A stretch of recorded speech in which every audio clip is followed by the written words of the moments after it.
इतने में टचस्टोन वहां पर आता है। टचस्टोन क्या है? क्लाउन या जेस्टर, वो वहां पर आता है। दोनों कजिन्स आपस में बातचीत कर रहे हैं। टचस्टोन आकर के बोलता है,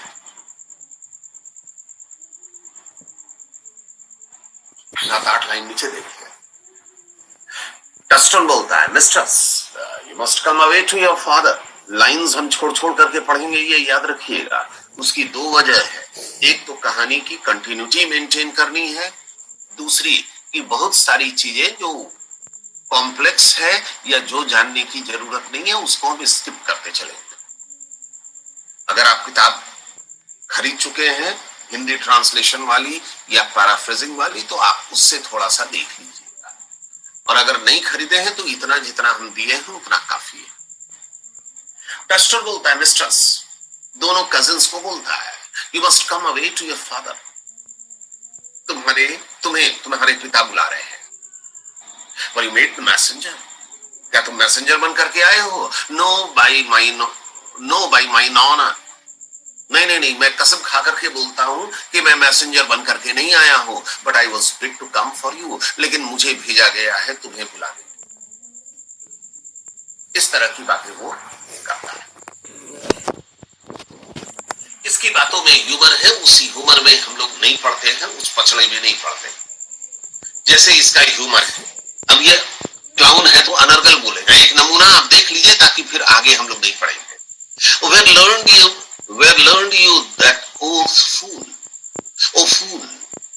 तुमने इस तरह से कसमें खानी कहां सीखी है? कौन सी कसम की बात कर रहा है? ऊपर की लाइन में देखिएगा, वो बोलता है बाय माइन ऑनर, मैं अपने ऑनर की कसम खा करके बोलता हूं, अपनी प्रतिष्ठा की कसम खा करके बोलता हूं कि मुझे भेजा नहीं गया है, मैं तुम्हें बुलाने आया हूं। तो बेमतलब सी बात ही है, भेजा तो इसी के लिए गया था। तो रोज़ालिंड पूछती है कि तुमने इस तरह से कसमें खानी कहां सीखी? फूल मतलब मूर्ख नहीं। फूल का प्रयोग किया जा रहा है जेस्टर के लिए। तो टचस्टोन बोलता है, ऑफ अ सर्टेन नाइट, मैंने इस तरह की कसमें खानी सीखी है एक वॉरियर से, that swore by his honor, जो अपनी प्रतिष्ठा की कसम खाता था। they were good pancakes, उसे पैनकेक्स खाने के लिए दिया गया था, तो वो कसम खा करके बोला कि पैनकेक्स अच्छे हैं। and swore by his honor that mustard was not, और उसने कसम खा करके कहा कि मस्टर्ड, सरसों का कुछ बना हुआ होगा व्यंजन, वो अच्छा नहीं है। Now I will stand to it, और मैं वही बात करूंगा, the pancakes were not, कि पैनकेक्स अच्छे नहीं थे, मस्टर्ड वाज गुड, और मस्टर्ड सरसों का बना हुआ व्यंजन अच्छा था। तो बस यही उल्टी सीधी बातें इस तरह से ये लोग करते रहते हैं। तो फूल्स की या क्लाउन्स का रोल जो था शेक्सपियर के लगभग सभी कॉमेडीज में, वो इसी तरह का था। एक मकसद था कि humour, wit and humour create करना। हम लोगों को विट और ह्यूमर इसलिए समझ में नहीं आएगा क्योंकि हम लोग 400 साल पुरानी लैंग्वेज को अप्रिशिएट नहीं कर सकते। दूसरी चीज, लेकिन थिएटर में तो ठहाका लगता था। दूसरी चीज, इन फूल्स और क्लाउन्स का काम था प्ले को बड़ा करना, लंबा खींचना। अगर जॉनी लीवर को सीन नहीं देगा तो पिक्चर जो है आधा घंटा पहले खत्म हो जाएगी, तो आधा घंटा तक का रोल जॉनी लीवर का पिक्चर में रहेगा। तो फिल्म को लंबी करने में भी वो मदद करता है। तो ये लोग नाटक को लंबे करने में भी मदद करते थे। 7-8 लाइन नीचे आइए, फिर टचस्टोन का डायलॉग है।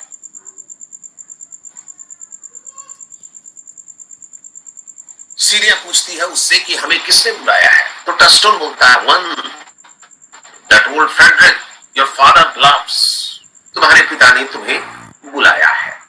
ये इन दोनों बहनों को आकर के सूचना देता है कि तुम्हारे पिता ने तुम्हें बुलाया है। फिर 8-10 लाइन नीचे देखिए, 8-10 लाइन नीचे देखिए, सीरिया का डायलॉग है। ये लोग बातचीत कर ही रहे थे, इतने में लेब्यू नाम का एक और मैसेंजर आता है और वो भी बोलता है कि तुम्हें तुम्हारे पिता ने बुलाया है। सीरिया बोलती है, all the better, we shall be the more marketable. कोई विशेष मतलब इसका नहीं निकल रहा है। उसके आगे देखिए, सीरिया बोलती है लेब्यू को, बॉन्जोर मॉन्सियर लेब्यू। हाय मसियर लेब्यू, आपका स्वागत है, बॉन्जोर। आप चाहें तो इसको व्हाट्सएप ऐप बना, ये व्हाट्सएप का स्टेटस बना सकते हैं, bonjour, good day, what's the news, क्या बात है, आप मुझे क्या सूचना दे रहे हैं। तो लेब्यू बोलता है, fair princess, O beautiful princess Syria, you have lost much good sport, आप लोगों ने काफी अच्छा मनोरंजन मिस कर दिया।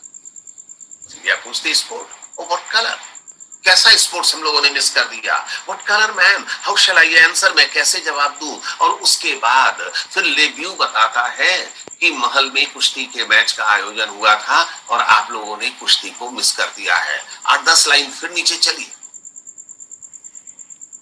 टस्टोन भी पूछता है उससे, लेब्यू से, but what is the sport, कौन सा स्पोर्ट मिस किया है monsieur, that the ladies have lost, जो इन लेडीज ने उस स्पोर्ट से होने वाले मनोरंजन को मिस किया। तो लेब्यू बतलाता है कि कुश्ती का मैच था, मैं उसकी बात कर रहा हूं। और फिर बोलता है लेब्यू इनको, 5-6 लाइन नीचे देखिए, you must if you stay here, आप लोग भी उस मैच को देख सकते हैं अगर आप लोग यहाँ पर थोड़ी देर रुके, जहां पर आप लोग हैं वहीं पर रुके तो इस मैच को थोड़ी देर के बाद देख सकते हैं। For here is the place appointed for the wrestling, क्योंकि इसी जगह रेसलिंग के मैच का आयोजन होना है, आगे सेकेंड राउंड जो होना है रेसलिंग के मैच का वो यहीं पर होना है। And they are ready to perform it, और रेसलर्स जो है बिल्कुल तैयार हैं और यहाँ पर आते ही होंगे इस रेसलिंग के मैच के लिए। सीरिया बोलती है, yonder sure they are coming, वो देखो उस ओर से रेसलर्स चले आ रहे हैं, let us now stay and see it. वह रोजालिन को बोलती है कि हम लोग यहीं पर रुकते हैं और इस कुश्ती के मैच को देखते हैं। आप लोगों को मिल रहा है या नहीं मिल रहा है, जिस लाइन में हम चल रहे हैं वो लाइन मिल रहा है नहीं मिल रहा है?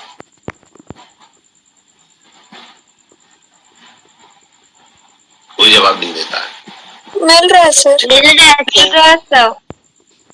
तो जो पन्ना हम भेजे हैं उसी पन्ने के साथ रहिए, और आपने अगर किताब खरीदा है तो फिर आप बाद में उस किताब को पढ़ लीजिएगा, वरना फिर मुश्किल होगी। और हम पढ़ा रहे हैं सिर्फ कहानी की कंटिन्यूटी मेंटेन करने के लिए, वरना हम केवल समरी बता करके भी निपट सकते थे। ये जो इंग्लिश आप लोग पढ़ रहे हैं शेक्सपियर के जमाने का, इस इंग्लिश की कोई उपयोगिता नहीं है आज की तारीख में, कोई उपयोगिता नहीं है। बड़े बड़े यूनिवर्सिटीज में अब पढ़ाया भी नहीं जाता है, इसका पैराफ्रेजिंग पढ़ा दिया जाता है बस। लेकिन हम लोगों का छोटा यूनिवर्सिटी है, पढ़ना है तो पढ़ना है, कौन सुनेगा।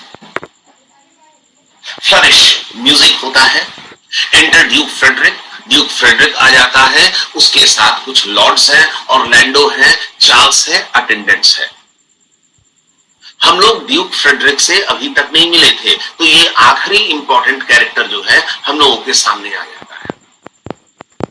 फ्रेडरिक आकर के बोलता है, come on, since the youth will not be entreated, हम लोगों ने इस लड़के से बहुत आग्रह किया कि वह कुश्ती न लड़े, लेकिन वो जिद पर अड़ा हुआ है, हिज ओन पेरिल।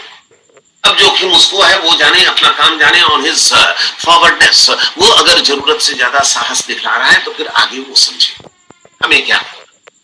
इसका मतलब कि रेसलिंग का मैच फिक्स्ड है चार्ल्स के और ऑरलैंडो के बीच। फ्रेडरिक ने ऑरलैंडो के कद काठी रंग रूप को देख करके समझाने की कोशिश की कि तुम इस पहलवान से मत लड़ो, वरना हार जाओगे और मार ही जाओगे। लेकिन ऑरलैंडो जिद पर अड़ा हुआ है, इतनी सी बात हम लोग जान रहे हैं। रोजालिन भी पूछती है, इज योंडर द मैन, क्या ये सामान्य सा कदकाठी वाला व्यक्ति इस पहलवान से लड़ेगा? लेब्यू बोलता है, इवन ही मैन, ऐसा ही है। Alas is too young. Celia को ऑरलैंडो को देख करके दया आ जाती है, बोलती है कि अरे ये तो बिल्कुल बच्चे की तरह है, he looks successfully, लेकिन मुझे ऐसा लग रहा है कि यह सफल हो सकता है, यह सफल हो सकता है।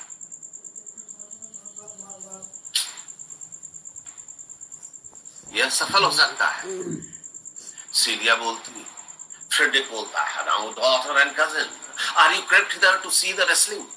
तुम लोग यहाँ पर कैसे आ गई इस रेसलिंग के मैच को देखने के लिए? रोजलिन बोलते हैं, my lease, oh my Lord, so please you give us leave, आप हमें परमिशन दीजिए कि हम लोग इस कुश्ती के मैच को देखें।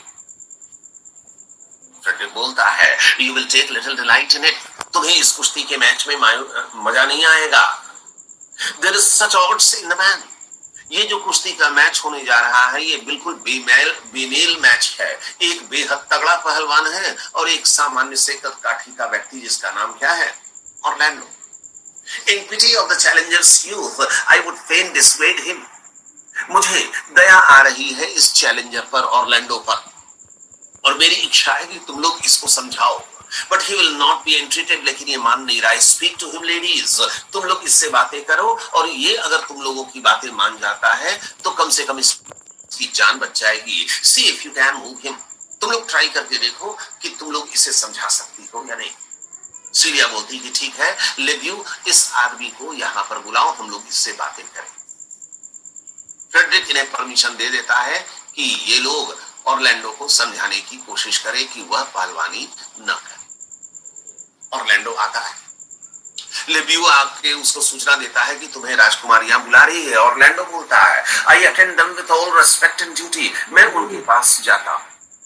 रोजलिन तो इस युवक पर बड़ी दया आ जाती है,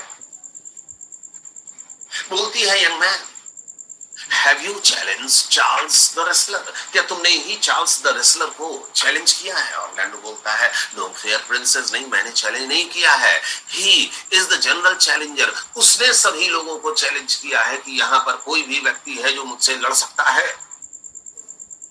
come but in as others do, मैं तो औरों की तरह यहाँ पर आया हूँ, टू ट्राई विथ हिम, ताकि उसके साथ मैं कोशिश कर सकूं अपने शक्ति का।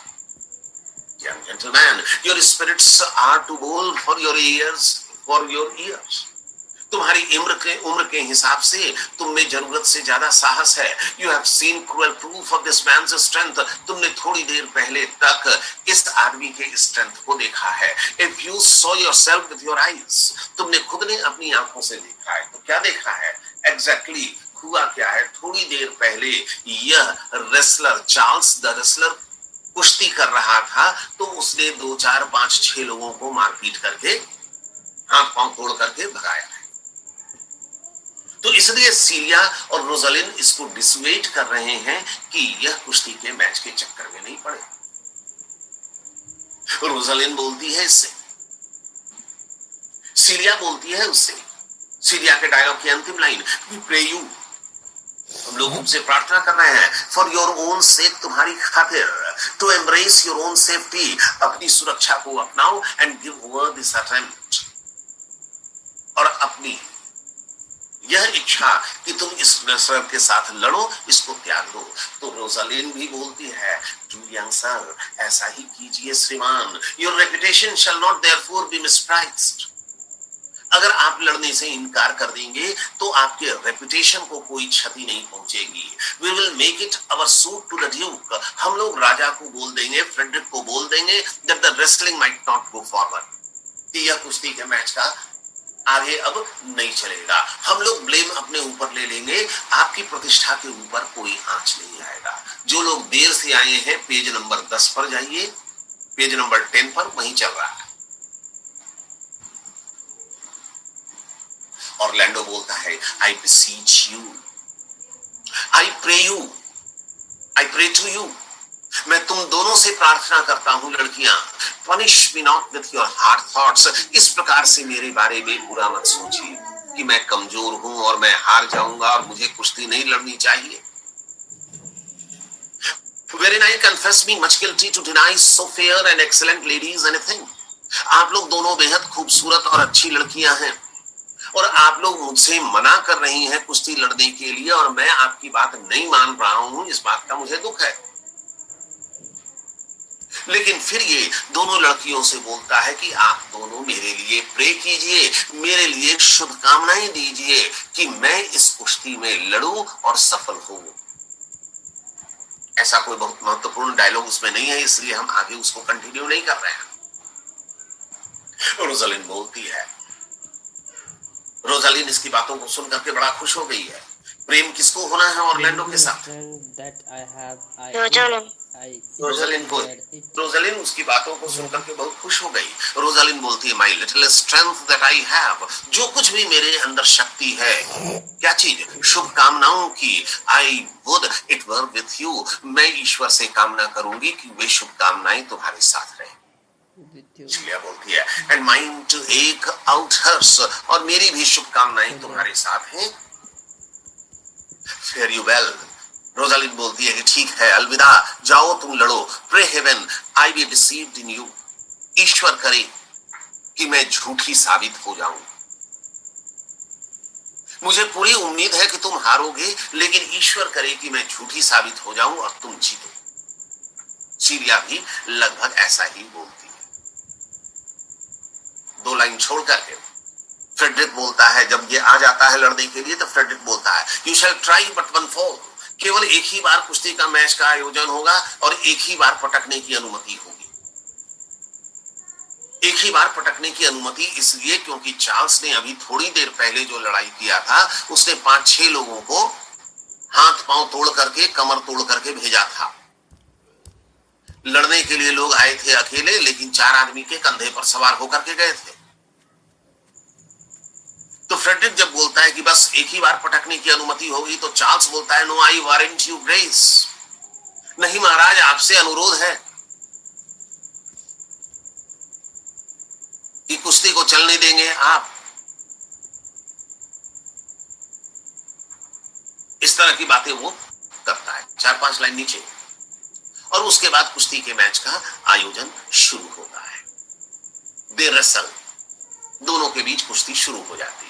रोजालिन, 5-6 लाइन नीचे देखिएगा, रोजालिन बोलती है, वो एक्सीलेंट यंग मैन, वो खूबसूरत, वो स्मार्ट युवक, काश तुम जीत जाओ। सीरिया भी बोलती है, if I had a thunderbolt in mine eye, I can tell who should win, who should down.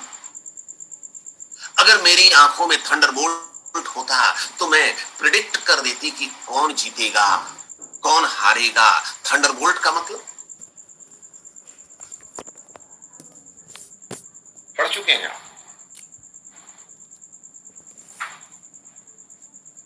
Thunderbolt किसके कंट्रोल में था? कौन से देवता के कंट्रोल में था? इंद्र सर, इंद्र। मूर्ख हो जी, तुम लोग हिंदी पढ़ रहे हो सर। स्काई, अपोलो, जोव के कंट्रोल में था, ज्यूस के कंट्रोल में था थंडरबोल्ट। और ज्यूस को ये पावर था कि फ्यूचर में क्या होने वाली चीजें हैं वो पहले से देख सकता था। तो वही बोल रही है, if I had a thunderbolt in mine eyes, अगर मुझको जोव की शक्तियां होती तो मैं बता देती कि कौन जीतेगा और कौन हारेगा। कुश्ती का मैच चल रहा है, अचानक चार्ल्स इज थ्रोन, ऑरलैंडो ने चार्ल्स को पटक दिया और पब्लिक वहां पर चीख पड़ी, शाउट होता है। फ्रेडरिक तुरंत इस कुश्ती को रोकता है, बोलता है, नो मोर, नो मोर, अब कुश्ती को रोक दो, चार्ल्स हार गया है, अब और आगे नहीं। तो ऑरलैंडो बोलता है कि यस आई बिसीच यू ग्रेस, ठीक है महाराज, मैं कुश्ती को रोक देता हूं, लेकिन मेरी आपसे प्रार्थना है, I am not yet well breathed, हम तो अभी ठीक से सांस भी नहीं लिए हैं, ये तो पलक झपकते के साथ गिर गया, अभी तो मेरा शरीर भी गर्म नहीं हुआ है कुश्ती करते करते, सो मुझको और मौका दीजिए ताकि मैं इसका पटक करके इसका हाथ पांव तोड़ूं। ये मीन कर रहा है, लेकिन फ्रेडरिक कुश्ती को रोक देता है और चार्ल्स से पूछता है कि चार्ल्स कैसा है। लेब्यू बतलाता है कि चार्ल्स बोल नहीं पा रहा है, इतनी इंजरी हो गई उसको। ऑरलैंडो जीत गया। फ्रेडरिक ये देख करके बड़ा प्रसन्न हुआ। बेयर हिम अवे, चार्ल्स को उठा करके कंधे पर ले जाओ, बाकियों को बोलता है, what is thy name young man, और ऑरलैंडो से पूछता है कि क्या नाम है तुम्हारा लड़के। तो ऑरलैंडो जवाब देता है, Orlando my liege, my lord, मेरा नाम ऑरलैंडो है, the youngest son of sir Rowland de Boys, और मैं सर रोलैंड द बोयस का सबसे छोटा पुत्र हूं। सर रोलैंड द बोयस के कितने पुत्र हैं? 3। ओलिवर, मंझला जैक्स और सबसे छोटा ऑरलैंडो। और सर रोलैंड द बोयस कौन था? फ्रेडरिक के बड़े भाई रियल ड्यूक के दरबार का दरबारी, जो अब मर चुका है। जैसे ही ऑरलैंडो ने बताया कि मैं सर रोलैंड डिबोइस का पुत्र हूं, फ्रेडरिक नाराज हो गया। दुश्मन का पुत्र, मित्र या दुश्मन? दुश्मन sir. I would thou hadst been son to some man else। तो फ्रेडरिक बोलता है कि काश तुम किसी दूसरे व्यक्ति के पुत्र होते। अब बाप को कैसे बदल लेगा कोई? The world esteemed thy father honorable। सारी दुनिया तुम्हारे पिता की इज्जत करती है, but I did find him still mine enemy। लेकिन मेरे लिए तो वो मेरा शत्रु था। Thou shouldst have better pleased me with this deed। तुम इस काम से, इस कुश्ती से मुझे प्रसन्न कर सकते थे। Hadst thou descended from another house। अगर तुम किसी दूसरे खानदान के होते हो। But fare thee well। लेकिन ऑरलैंडो तुम यहां से चले जाओ। फ्रेडरिक ने उसे इनाम नहीं दिया। फ्रेडरिक ने केवल इतना किया कि वह ऑरलैंडो को बोला कि तुम यहां से चले जाओ, मेरी नजरों से दूर हो जाओ। Thou art a gallant youth। मैं मानता हूं कि तुम बहादुर युवक हो। I would thou hadst told me of another father। काश तुम किसी दूसरे पिता का नाम लेते तो मैं तुम्हें इनाम देता, मैं तुम्हें इज्जत देता, लेकिन तुमने तो मेरे दुश्मन का नाम ले लिया है। और ये बोल करके फ्रेडरिक अपने बाकियों के साथ चला जाता है। सीलिया और रोजालिन वहीं पर खड़े हैं और सीलिया को बड़ा दुख होता है अपने पिता के व्यवहार पर, क्योंकि वह उम्मीद कर रही थी कि उसके पिता इस युवक को इनाम देंगे। सीलिया बोलती है, "Were I my father cause?" काश मैं अपने पिता की जगह होती। cause means cousin। रोजालिन को बोल रही है, "Would I do this?" तो क्या मैं ऐसा करती? ऑरलैंडो बोलता है। ऑरलैंडो को इस बात का कोई अफसोस नहीं है कि उसे कोई इनाम नहीं मिला, राजा ने उसका सम्मान नहीं किया। ऑरलैंडो बोलता है, I am more proud to be Sir Rowland son. मुझे सर रोलैंड का पुत्र होने में गर्व है, his youngest son, and would not change that calling to be adopted heir to Frederick. और फ्रेडरिक अगर मुझे अपना उत्तराधिकारी भी बना ले तो भी मैं अपने बाप का नाम बदलने को तैयार नहीं हूं। रोजालिन को जैसे ही मालूम हुआ कि इस युवक के पिता का नाम सर रोलैंड डिबोइस है और सर रोलैंड डिबोइस उसके पिता द रियल ड्यूक के मित्र थे, ये बोलती है, my father loved sir Rowland as his soul. मेरे पिता सर रोलैंड से बेहद प्यार करते थे। And all the world was of my father's mind. और सारी दुनिया मेरे पिता की भांति सोचती थी सर रोलैंड के बारे में। सर रोलैंड की बड़ी इज्जत थी। Had I before known this young man his son. अगर मुझे पहले से मालूम होता कि यह युवक ऑरलैंडो मेरे पिता के मित्र सर रोलैंड डिबोइस का पुत्र है, I should have given him tears unto entreaties और he should thus have ventured। तो मैं रो रो करके इसे मना लेती कि वो पहलवानी करने ना जाए। रोजालिन के मन में ऑरलैंडो के प्रति सहानुभूति का भाव है या नहीं है? है सर। कि प्रेम का भाव है? प्रेम का सर। तो नहीं है, हमको तो नहीं पता चला। तुमको कैसे पता चल गया पता नहीं। अभी तक तो प्रेम का भाव नहीं है, हमको नहीं समझ में आया। सीलिया बोलती है, gentle cousin, let us go and thank him. Celia बोलती है कि चलो तो हम लोग ऑरलैंडो के पास उसे उसकी बहादुरी के लिए धन्यवाद तो दे दें एंड एनकरेज हिम, उसका उत्साह तो बढ़ा दे। My father's rough and envious disposition sticks at my heart। मुझे अपने पिता के बुरे व्यवहार से बड़ा दुख हुआ है। फिर जाती हैं दोनों उस लड़के के पास। Sir, you have well deserve. आप इस सम्मान के योग्य हैं, आपने बड़ी अच्छी कुश्ती लड़ी। इस तरह से वो बोलते हैं। If you do keep your promises in love but justly, अगर ऐसा ही प्रॉमिस, जैसा प्रॉमिस आपने हमें किया था कि मैं जीतूंगा, वैसा ही प्रॉमिस अगर आप अपनी प्रेमिका के साथ करेंगे, as you have exceeded all promise, तो your mistress shall be happy। तो आपकी प्रेमिका अवश्य ही प्रसन्न रहेंगी आपसे। रोजालिन बोलती है, जेंटलमैन, ब्रैकेट में पढ़ लीजिए, ये इंपॉर्टेंट चीज है। Giving him a chain from her neck. अपने गले से अपना सोने का चेन उतार करके वह ऑरलैंडो को दे देती है बतौर इनाम। फ्रेडरिक ने कुछ नहीं दिया था, वह अपने गले से, रोजालिन अपने गले से सोने का चेन उतार करके फ्रेडरिक को दे देती है, सॉरी ऑरलैंडो को दे देती है बतौर इनाम, और प्रेम के प्रतीक के रूप में भी ये आगे काम आएगा। Wear this for me, मेरी खातिर आप इस चेन को अपने गले में पहन लीजिए। याद रखिएगा, नाटक में, पिक्चर में, सीरियल में कोई सी भी घटना होती है तो आगे उसका कुछ ना कुछ कनेक्शन रहेगा, आगे कुछ ना कुछ कनेक्शन रहेगा। अगर ये चेन दे रही है तो ये चेन इंपॉर्टेंट रोल प्ले करेगा। One out of suits with Fortune, आप दुर्भाग्य के शिकार हैं, किस्मत आपका साथ नहीं दे रही है, दैट कुड गिव मोर। और मैं भी दुर्भाग्य की शिकार हूं, मैं भी आपको काफी कुछ दे सकती थी, लेकिन मेरे पास देने के लिए कुछ भी नहीं है। But that her hand lakhs means, लेकिन मेरे हाथों में कुछ भी नहीं है, मैं कुछ भी नहीं दे सकती हूँ। Shall we go coz. और उसके बाद रोजालिन बोलती है सीरिया को कि अब हम लोग चलें क्या? तो सीरिया बोलती है कि ठीक है चलते हैं, और ये दोनों वहां से चल पड़ते हैं। जाते समय और ये दोनों जब चले जाते हैं तो ऑरलैंडो पीछे से बोलता भी है, कैन आई नॉट से आई थैंक यू। ये दोनों लड़कियां चली जाती है तो ऑरलैंडो खुद से बातें कर रहा है कि मैं इन्हें थैंक यू भी नहीं बोल सका, मैं इनकी खूबसूरती से इतना प्रभावित हो गया, इनकी बातों से इतना प्रभावित हो गया कि मेरे मुंह से थैंक्स शब्द भी नहीं निकल पाया। My better parts are all thrown down, मेरी बुद्धि काम करना बंद कर दी है। मैं क्या बन गया हूं? एक लाइन नीचे है, अब नियर लाइफलेस ब्लॉक, मैं तो बेजान सा हो गया हूं इन लड़कियों को देख करके। तो इसका मतलब कि ऑरलैंडो के मन में अब प्यार जन्म लेने लगा है। 4 कदम आगे बढ़ करके रोजालिन भी रुक जाती है, ठिठक जाती है। He calls me back, और सीरिया को बोलती है कि लगता है कि ऑरलैंडो मुझे वापस बुला रहा है, कुछ बातें करना चाहता है। ऐसा ऑरलैंडो ने कहा क्या?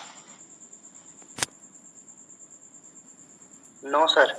लाया तो नहीं है, लेकिन दोनों को एक दूसरे से प्रेम हो गया है, और इस तरह से उनकी कदमें आगे नहीं बढ़ रही हैं, उनके पैर आगे नहीं बढ़ रहे हैं। My pride fell with my fortunes. Rosalind बोलती है कि मेरा सम्मान भी मेरे भाग्य के साथ खत्म हो गया है। ये मेरे सम्मान के खिलाफ है कि मैं वापस जाऊं, उस युवक से बातें करूं। I'll ask him what he would. Did you call sir? मैं पूछती हूं वापस जाकर के कि क्या आपने मुझे बुलाया है? मैं बोलती हूं जाकर के उसको, सर यू रेसल वेल, आपने बड़ी अच्छी कुश्ती लड़ी है, and overthrown more than your enemies, और आपने न केवल अपने शत्रु को हराया है, आप न केवल अपने शत्रु से जीते हैं, बल्कि आपने बहुत कुछ जीत लिया है। क्या बहुत कुछ जीत लिया है? उसका दिल सर। मेरे दिल को भी जीत लिया है। और वो ठिठक करके सोच रही है अपने मन ही मन। सीरिया बोलती है, विल यू गो कॉज, चले आगे हम लोग? तो रोजालिन बोलती है, have with you fair you well, ठीक है चलो चलो चलो। और उसके बाद वापस फेयरवेल बोलती है ऑरलैंडो को, और ये लोग आगे बढ़ जाते। ऑरलैंडो भी बड़ा परेशान है। What passion hangs this weights upon my tongue, मेरी जुबान को क्या हो गया है कि मैं इन लड़कियों को धन्यवाद भी नहीं दे पाया। I can not speak to her, मैं उससे बातचीत नहीं कर पाया। येट शी अर्ज्ड कॉन्फ्रेंस, लेकिन रोजालिन की आंखों को देख करके ऐसा लग रहा था कि रोजालिन मुझसे बातें करना चाहती है। ओ पुअर ऑरलैंडो, ओ अभागे ऑरलैंडो खुद को बोल रहा है, thou art overthrown, तुम कुश्ती में जीते नहीं, बल्कि अभी तो तुम हार गए हो। किससे हार गए हो? रोजालिन के पेट से।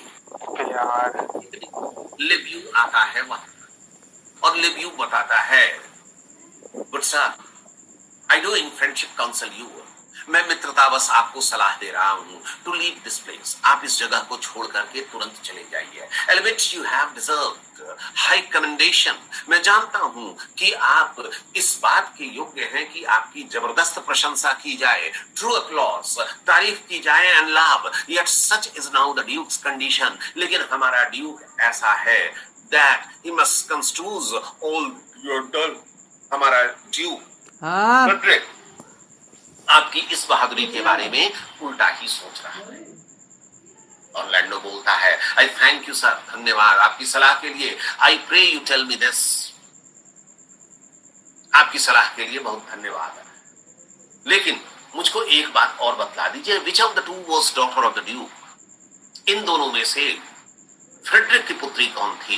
That here was at the wrestling, वो दोनों लड़कियां जो यहां पर रेसलिंग के दौरान खड़ी थी, उसमें से ड्यूक की पुत्री कौन है? तो लेव्यू बोलता है, नाइदर हिज डॉटर, कोई भी उसकी बेटी नहीं है।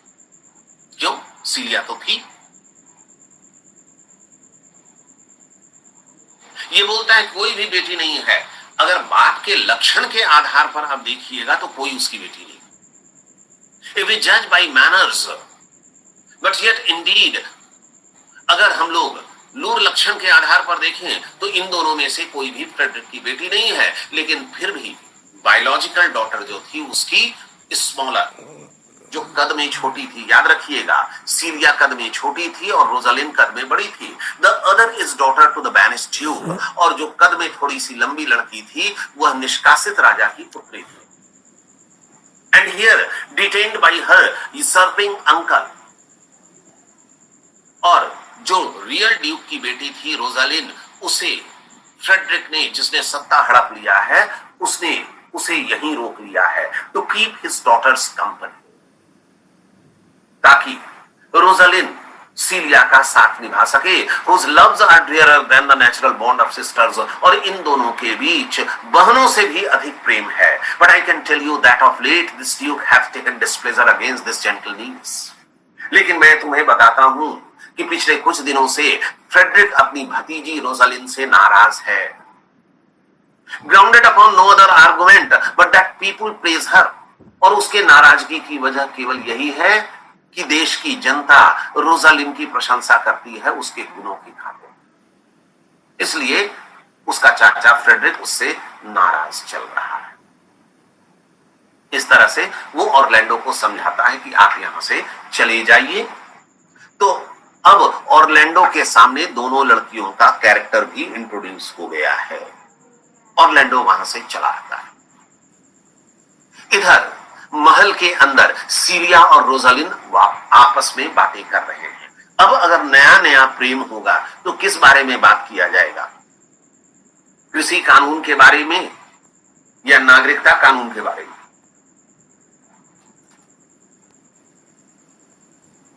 अगर नया नया प्रेम होगा तो किस बारे में लोग बात करेंगे? एक दूसरे के बारे में सर। दूसरे के प्रेम के बारे में बात करेंगे। तो वही सीलिया और रोजालिन कर रही है। रोजालिन चुप हो गई है, प्रेम में ऐसा खोई की बात नहीं कर रही है। Why cousin, why Rosalind, Cupid have mercy, हे प्रेम की देवता दया करो, नॉट अ वर्ड, मेरी बहन एक शब्द भी नहीं बोल रही है। रोजालिन बोलती है, not one to throw at a dog, मेरे मुंह में एक शब्द भी नहीं है, यहां तक कि कुत्ते को पुचकारने के लिए भी।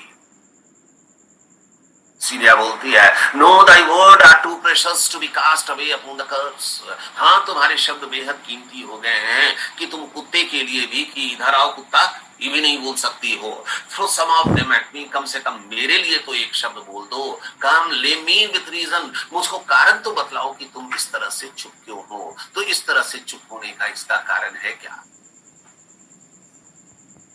क्या कारण है?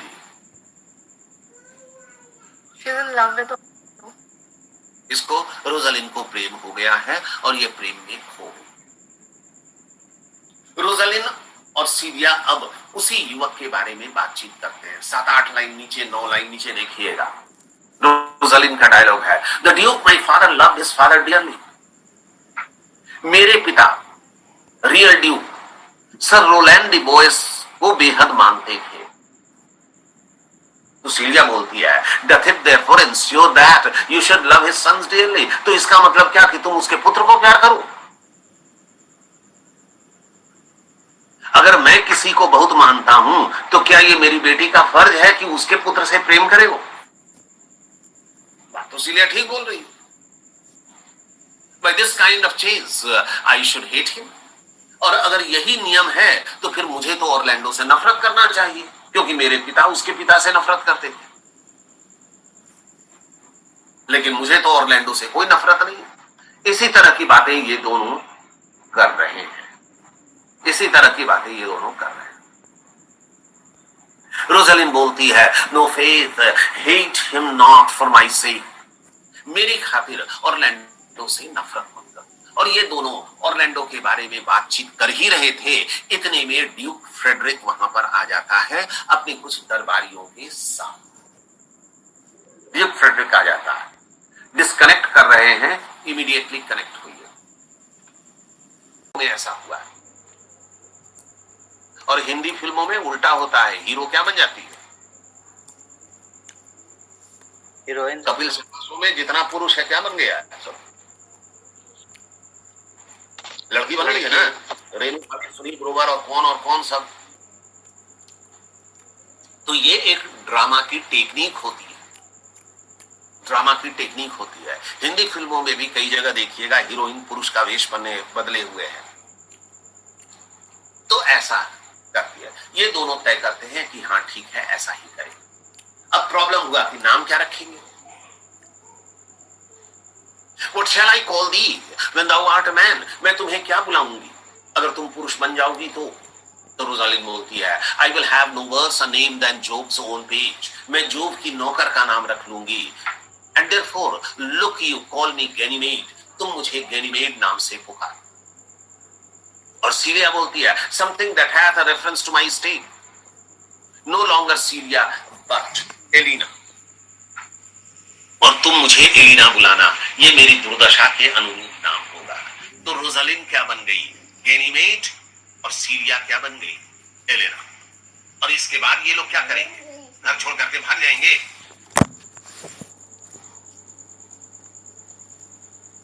यात्रा के पहले क्या करते हैं? आप आलू का पराठा वगैरह बना करके रख लीजिएगा ना रास्ता में खाने के लिए। Yes sir, yes sir. इतनी तो अकल होनी चाहिए कि लाइन हॉलिडे सूप जैसा। रोजालिन बोलती है, but cousin, if we essayed to steal the clownish fool out of your father's court,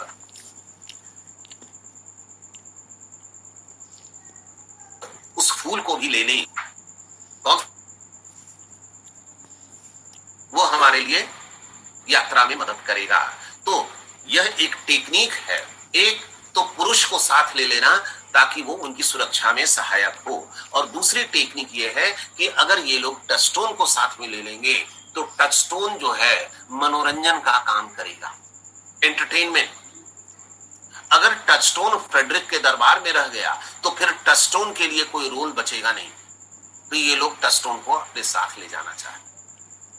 Syria बोलती है, he will go along over the wide world with me. मैं उसको बोलूंगी तो वो दुनिया के पार भी चला जाएगा। Leave me alone to woo him. मैं उसे मना लूंगी। Let's away and get our jewels and our wealth together. और चलने के पहले थोड़ा सा हम लोग अपना सोना चांदी गहना जेवर भी चुरा करके चलें। खाली हैं घर से भाग जाइएगा तो कोई नहीं पूछेगा, साथ में पैसा कौड़ी हो तो ज्यादा अच्छा है। तो ये लोग साथ में कुछ सोना चांदी हीरा जवाहरात लेकर के भागेंगे, ऐसी इनकी योजना है। और उसके बाद ये सीन खत्म होता है। नेक्स्ट सीन है एक्ट 2 सीन 1, पेज नंबर 17। तो हम लोग यहीं से पढ़ेंगे पेज नंबर 17 से। कोई दिक्कत? आज तो 10 पन्ना 11 पन्ना खिंचाए ना जी।